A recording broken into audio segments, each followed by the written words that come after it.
Hi there, welcome back to Not Another Budget. I'm Nicole. This white tail belongs to Mr. Bowie, my cat, and on this channel I'm attempting to cash budget my way out of debt and fix several years of financial misbehaviour. And if that's something you're interested in following along with, please don't forget to stick around and check out the rest of the content that I've created for you. It means so much that you're here with me today.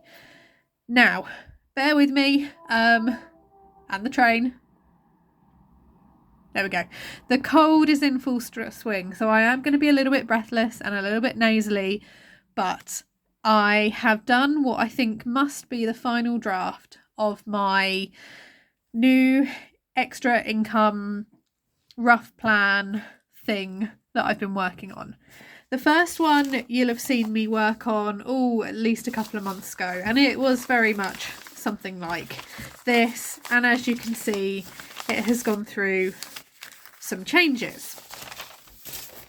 So we'll get that one out of the way. The second draft you didn't see at all because I started to work on it and then changed my mind about lots of things and I crossed more things off. And then I realised why I was having issues with both of those. It was because I was being both simultaneously too restrictive and giving myself not enough information to work with, which, considering I'm the one that put myself in that position, is entirely of my own making. So we come to now what I hope is the final draft. Now there's some things that are no longer going to be in this set of plans, and this is very much running from September to June, end of June 2024, so less than a year roughly. It's when I have got additional extra income that is going to give me really a one-off opportunity to try and stash some savings. I've elected to not put the extra income towards debt because I want to make my debt payments out of my normal monthly budget, because this is, as I've said, going to be a one-off. It's not going to repeat itself. Although what I am taking home from September to July is probably the equivalent of a starting salary for a teacher once I've qualified. Once I have entered that stage and I am then working, I will have to pay council tax again. I won't necessarily get reduced things because I like Amazon Prime and things like that because I'm a student, or won't be a student any longer. Paying for prescriptions again would have to be factored in. My income would be subject to tax. So I need to see that I can make minimum and snowball debt payments out of my normal monthly income and use this additional boost to try and get some savings and give myself a cushion that I don't have, because my credit score and my debt history means that I don't have access to credit. I have an extremely low credit report. I don't qualify for a phone contract beyond a certain amount. I can't go on car finance. I can't get an overdraft. I can't get a credit card. I can't put a tablet on hire purchase, for example. I don't qualify for any buy now, pay later schemes.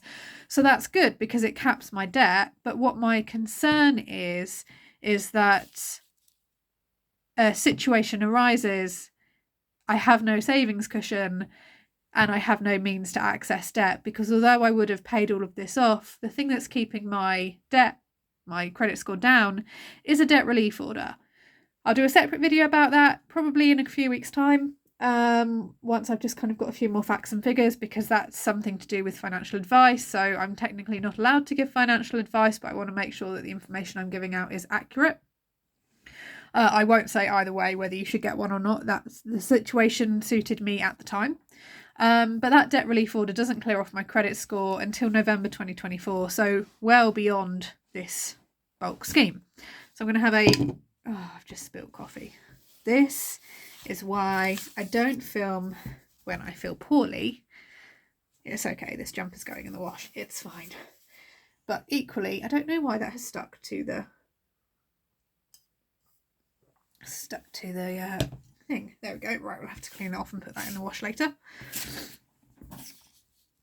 Something's rattling. Must be a ghost. No. So, couple of things. The small change savings challenge that you've seen me do on Savings Challenge Sunday, the video that I released earlier today, they are going to carry on rolling alongside this, but I have not factored them in because they're going to be based off my small change.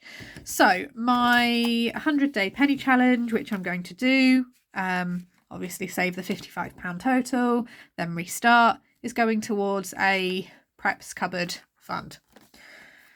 The £1 are feeding into a self-care challenge. Obviously this one here, as you can see, it says save 30 total. Once I get to £100 in pound coins, I will either maintain it at that level or use it and restart, but that would only really take place out of the £1 coins. And then the £2 coin saving challenge is going to go towards my Duke of Edinburgh assessors, trainee, trainer, first aid, any kind of associated professional fees that I need to sign up for, any emergency bits of kit that I have to buy when I'm out and about and things like that. The total fund for that is 100 overall, and I'm saving the £2 coins for those. So these are the feeder challenges. So self-care, preps and Duke of Edinburgh have been removed from this. They're still very much being saved, but they're being saved in a different, more spontaneous, less able to plan for way. So that's the main difference there. The second main difference is that I only have one big fund. No ifs, buts or maybes. The biggest thing that I'm going to be saving for, if I try and zoom you in, is, if we can see, moving fund. A £4,000 moving fund with a deadline for June. Now, in terms of some dates, I finished teacher training in July 2024. The contract on my house is up in June 2024. My hope is that I will be able to start having conversations with the letting agents that manage this property on behalf of my landlord as of January and February, and speaking to my guarantor to see if there is any possibility of me being able to retain the guarantor for another year, even if it's just on paper, so that they don't physically pay out any money, and to see what the landlord's thoughts are with regards to any rent increases or selling the property or any work that he feels needs to be done, because by that point I would have been in the property for 4 years. So I'm going to start having those conversations early, but I am going to allow for a £4,000 moving fund in the event that I do need to move house in some manner. I have not specifically gone new house. I have not specifically said this is a savings fund to move into a van. This is if I don't move, it's going to go towards a car. It's just going to be a moving fund to cover whatever associated costs are with me finding somewhere to live for a year from June 2024 to June 2025. So there's a bit more forward planning, but that's the only big one here. So if I zoom us out slightly, that's better. So these are my sinking funds / savings goals. Some of them are spend to save or save to spend. Some of them don't have a set date on them. They're just rolling. So if I hit the maximum of 50, I can then spend it if I then want to top it back up to the full amount, or if I decide that's it. So there's a little bit of flexibility there. There is some that have got very, very fixed things that I want to pay for, because if I can pay for them, get myself in a position where I pay for them annually, which realistically is not going to be for another 4 to 5 months before I can do that, sadly, then that takes that pressure off my monthly bills, and I can then requisition that money and put it towards a debt payoff. So I've tried to give myself a bit of wiggle room, a bit of rolling conveyor belt system, but with some very hard deadlines in here. So let's go through. I'm not going to risk zooming in anymore because I do have just that immediate jump, and it's going to be a bit harder for me to manage. So we have sinking fund, max pot and due date. Technology is one that I've been quite vocal about. I need to replace my laptop, my printer. I've gotten some of the smaller technology items that I needed out of the Amazon vouchers that I'd managed to save. And what I will probably do is, if I can find a good enough price, I will pay for an annual Microsoft Office subscription. I believe a lot of places that sell laptops will often give you that either for free or for a subsidised reduced rate. So in doing so, if I can do it that way, I can take that £6 out of my monthly budget. And £900 is the maximum that I want to spend. I have got about 4 models at the minute that are sitting in an Amazon basket that I am price watching, and I've also got a lot of cross comparisons going on. I am confident that I will be spending less than 900. However, in the event that actually no deals apply, there is a price increase on the requirements that I'm looking for, and I have very, very set requirements. That is all accounted for, and that is essentially going to be paid in September. So you may see me do what's known as a placeholder cash stuffing, where actually I pop a placeholder in and say there is X amount sitting in the account, or I go, yep, no, I've spent £800, here's the £100 difference, we're going to then divvy that out. I'm going to immediately save for Christmas 2023, which is a maximum of £650. And again, working within a school, I don't know if there are school Christmas things that I might have to financially contribute to, how many, staff Christmas meals you have to go for that you might need to cover, and things like that I don't really tend to like to do. Any kind of like dress up or themed days or anything like that I just haven't had to take part in. Department secret Santas, buying your technicians and your admin people, like any of. So I've just bumped it up because I really just don't know, from a work perspective, what I'm going to have to cover that's Christmas related. And I don't, because I am training and it's going to be new, I don't want to go in and immediately be like, yeah, I'm on a budget and I didn't budget for this, guys. So sorry, I know everyone else is doing it, but I'm not going to. So I have just provisionally bumped up a few of my individual categories, and that would be, some of it will be saved for closer to Christmas, things like the food and the Christmas dinners and stuff like that. Some of it will be spent. Gifting and birthdays, again, are a spending and saving. The final deadline on that one is January. I have got 2 major birthdays that I need to immediately save for or certainly purchase for, that take place in November. So I will be doing that at the beginning of September. And then the rest of Mother's Day, Father's Day, Mum and Dad's birthdays, for example, will be saved in January. You will see that when I take you through a breakdown. Days out are going to have a maximum pot of £60. This is because when it gets to half terms or holidays, it just gives me the option if I want to go tour a country house or go to like a local fair or something. It just gives me a little bit of a pot to do that. Again, the maximum is going to be £60. This is a rolling budget, so you'll see throughout this breakdown here that I'll take you through that every few months or so I just account for the fact that I might need to top that up.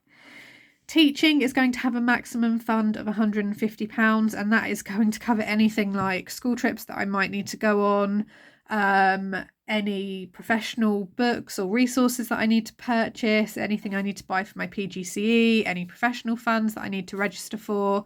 So that's going to have a maximum of £150, but I do anticipate having to spend on that throughout the year. So every single month I have gone through and accounted for, like you can see here, for example, popping £25 in as a regular saving. That will only change if I kind of hit that 150 and I'm like, well, okay, I'm fine for a little bit, we'll wait and see what happens. And the same again for clothing, a maximum pot in there of £100. So if I get to the £100 and I spend 50, I will then save to top it back up again. I have enough, I think, of a starting work wardrobe. I'm going to get a couple more blazers off Vinted, so I won't spend too much doing that. But then, I am hoping that there will be some weight loss and some increased in fitness and things like that I might need to account for. But I don't buy new. I quite enjoy buying secondhand. Same again for health, a maximum pot of £50. That's to cover a chiropractor appointment.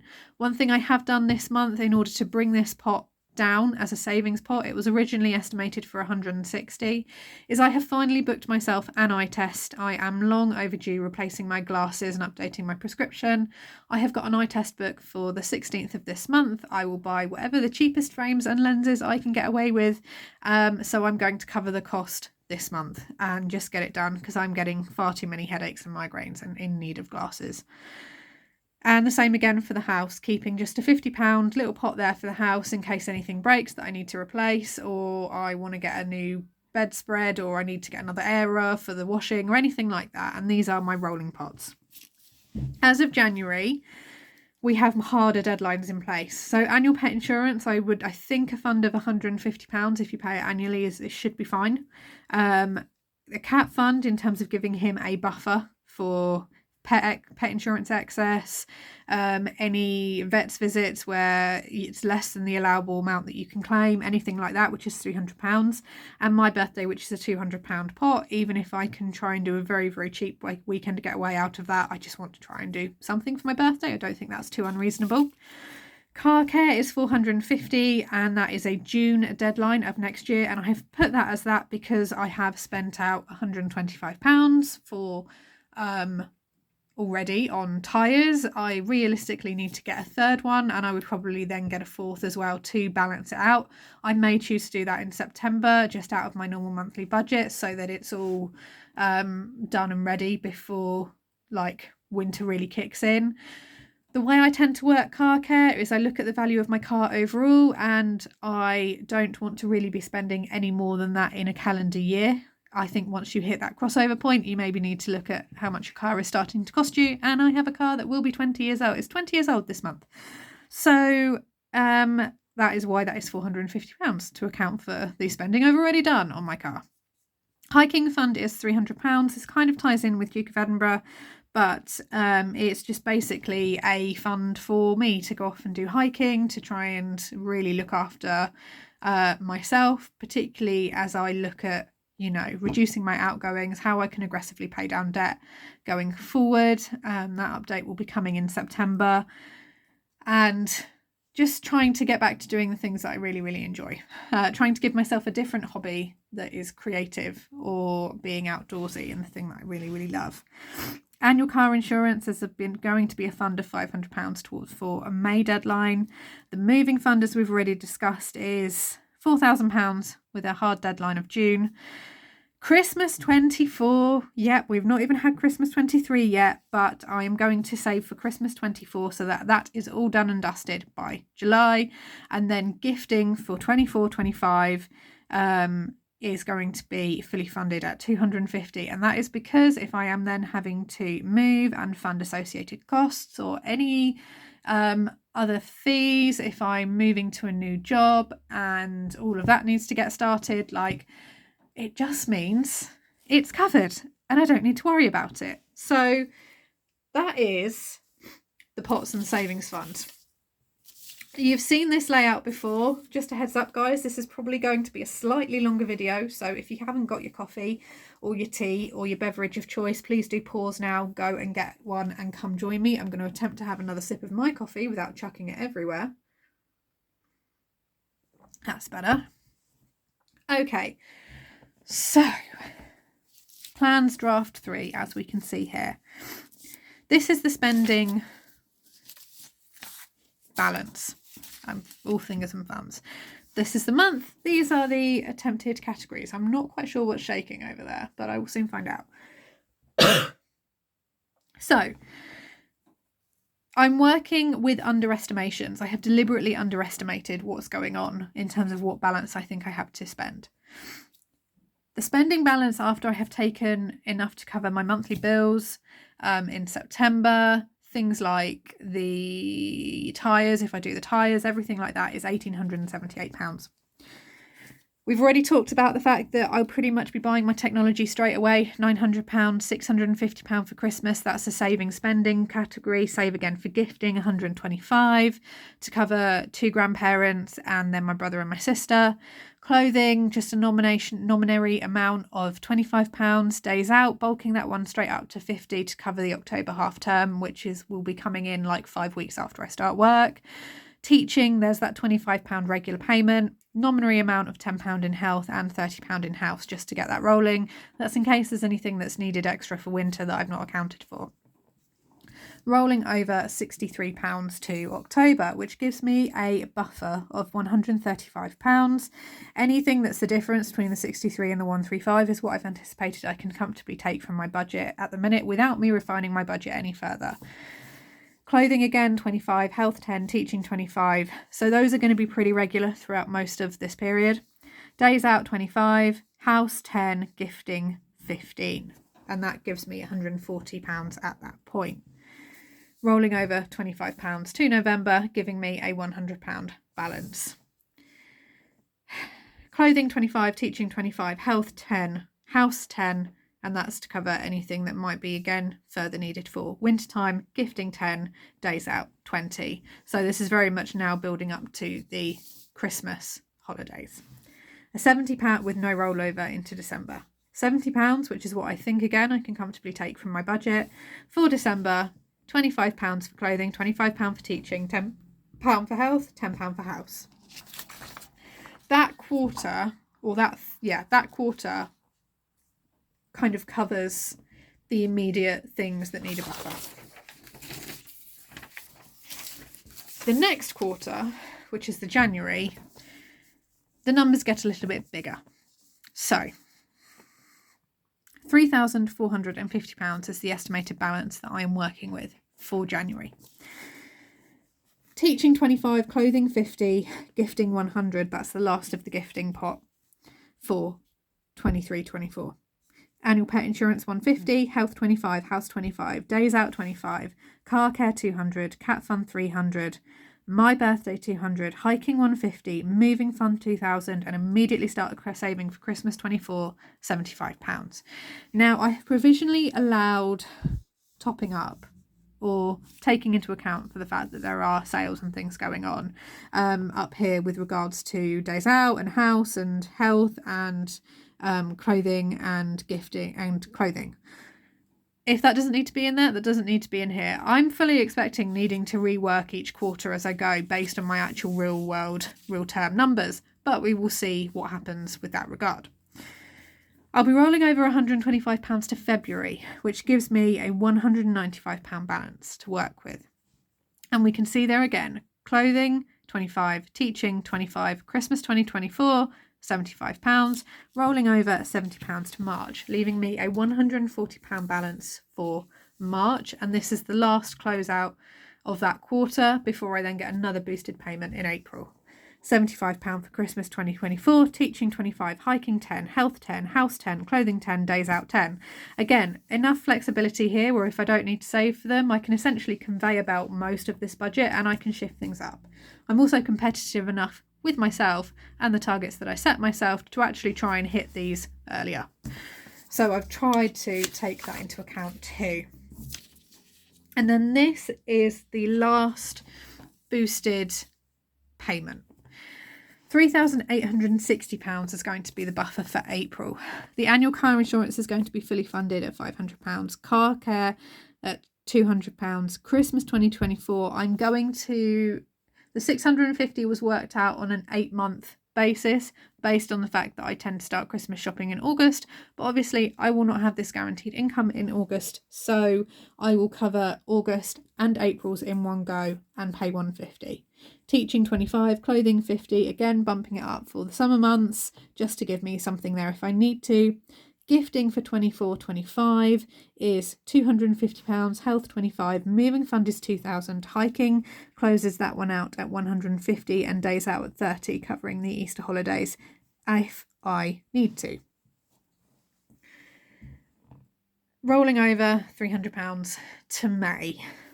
£370 total. Again, Christmas 2024, £75, teaching, clothing both at £25 each, health at £25, car care at £25, so that will very nearly be done and will be finished off in June, where I'll be rolling over £195, giving me £265 total to spend. Again, Christmas again, £75 saved, £25 for teaching and clothing each, health £10, car care £25, that is fully funded. I roll over £105 to July, which gives me Christmas £75. That's fully funded then as of July 2024. Teaching 25, clothing 25, health 25, days out 25.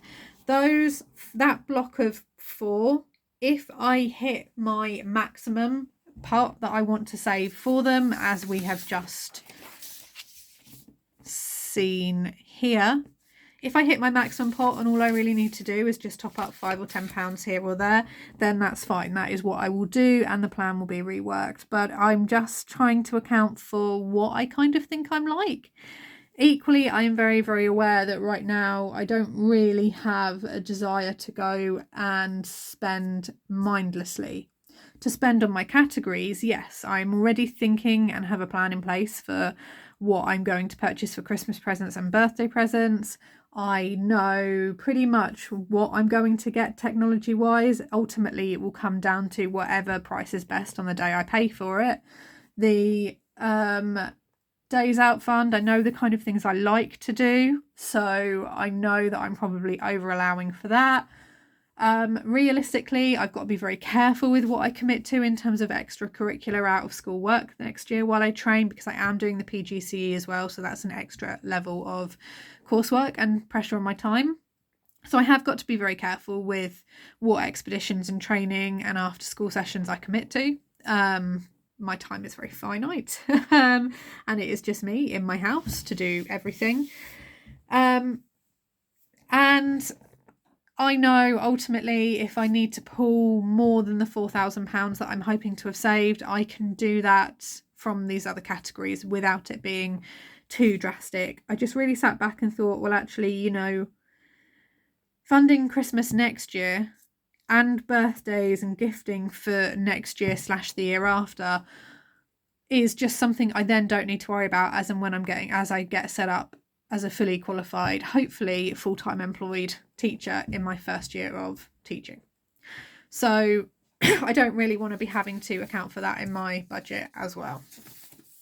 So yeah, that is as structured a flexible plan that I can make, which is the biggest kind of hyperbole contradiction you'll ever get from me. Well, actually, I can't say that because you know what I'm like. It's the biggest contradiction I could probably have put together in these series of drafts, but I realised that if I give myself too much strictness, I will instantly fight against it, even though they are things that I have set on myself. No one else has set them. Certainly no one in my comments or any of my subscribers have gone, Nicole, you absolutely must do this. And Nicole would be like, no, thanks, I'm good. Okay, no, we're fine, thank you. It's accounting for all of my little idiosyncrasies and the things that make me go a little bit spendy. The fact that I am now spending my spending money pretty early in the month and most of it's gone is actually turning out to be quite a good thing, because it's like I can get that, oh, I've got money, it's fine, out of the way. I can spend it, I have money now, which seems to be working out. And then equally, like, going through and being really considerate with what I am currently spending, making the decision to go and get an eye test and get that done to just take that pressure and ease off this, is fine. I can absorb that. I can do that this month. I've not had to buy a bed. So there we go. There is the possibility that I may need to try and find another more stable form of secondary income, whether I don't know what that is, whether that is copywriting or printable PDFs. I don't know. There just needs to be something that's possibly going to be secondary as well. The main goal for this next 10-month period is not going to be paying off debt. The main goal is going to be saving. If I happen to make good headway on my debt in the meantime, all the better. But I have never had the opportunity to really give myself a financial cushion and a financial safety net. And this is really like a chance for me to do so. So that's what I'm going to do. Not everyone else would do that. I do acknowledge that and I do get that. That's why you should not come to me for financial advice, guys. This is what's going to work best for me, my situation, my brain, the stresses that I have on my life, the things that can have an impact on my budget when those stresses kick in. So yeah, I hope you've enjoyed. I hope this longer video makes up for a very small Savings Challenge Sunday video earlier on today. And yeah, I will see you probably Tuesday with my August week 1 budget roundup and just bringing you up to speed on what's gone on there, because I said I would do a weekly check-in just throughout August to keep me on track, because it's a horrendously long month for me.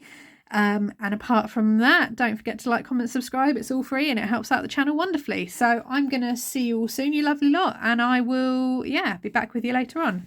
Bye-bye for now.